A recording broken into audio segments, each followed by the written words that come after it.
این آدمان سابقه‌داران اتریادی سرحدی همدانی میباشند. دوره در این اتریاد کار و فعالیت نمودند. این نشانه‌های سرسینگی نشان از کارنمایی و فداکاری برای حفظ سرحد دولتی با آنها سپرده شدند.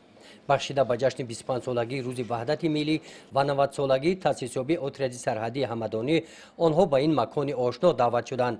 با این مناسبت در اتریاد سرحدی همدانی چاره‌بینی‌های گوناگون ایدانه دایر کرده شدند. نخست مهمانان از آثارخانه اتریاد سرحدی دیدن نمودند. در آثارخانه در گوشه‌های علاوه صحیفه‌ها از دوره‌های معین فعالیت اتریاد بخشیده شدند. با استفاده از فرصت معین در اینجا از جانب نماینده دیویز 201 فدراسیون روسیه که به این چاره‌بینی‌ها دعوت شده بودند، این کتاب 4 جلده درباره افغانستان سالهای 1979 و 1989 و سرحد تاجیک و افغان در این سالها با اتریاد سرحدی تحفه کرده شد. با افتخار این روز مبارک در اتریاد سرحدی همچنین نمایش‌های گوناگون تشکیل کرده شدند. این محصولات‌های سبزیجات و میوه‌جات در زمین‌های خواجگی یاری‌رسان اتریاد پرورش یافتند. پیش از همه این وحدت ملی است. پیشروی حکومت،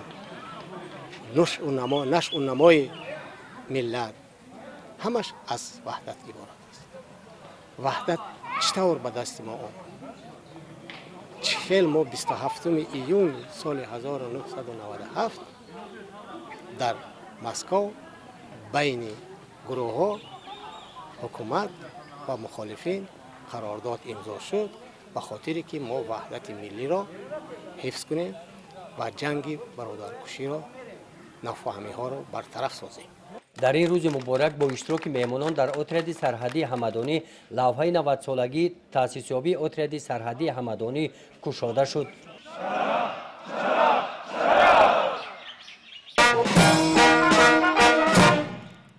چاره‌بینی تنتنوی باشد بخشیده به 25 سالگی روز وحدت ملی و 90 سالگی تأسیسیابی اتریاد سرحدی همدانی در میدان مرکزی اتریاد با اشتراک هیئت شخصی سربازان و افسران دایر کرده شد. بعد خواندن سرود ملی جمهوری تاجیکستان، رهبریت اتریاد سرحدی، نماینده وزارت مدافعه جمهوری تاجیکستان، نماینده از دیویز 201 فدراسیون روسیه، سابقه‌داران قشون‌های سرحدی، جانشین رئیس ناحیه همدانی با معروضه ایدانه برآمد کردند. قید کرده شد که اتریاد سرحدی همدانی 24 ایون سال 1932 برای حمایت سرحد دولتی تأسیس یافته است. سربازان و افسران اتریاد سرحدی طول این سالها خدمت وطن مادر و صافدلانه ادا نموده ایستادند.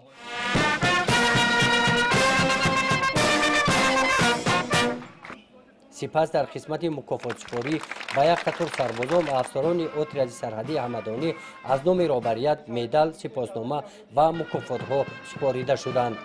وقتی که قشون‌های سرحدی جمهوری تاجیکستان تشکیل شده بودند، ما از دوران شوروی در تاجیکستان قشون‌های سرحدی نبود.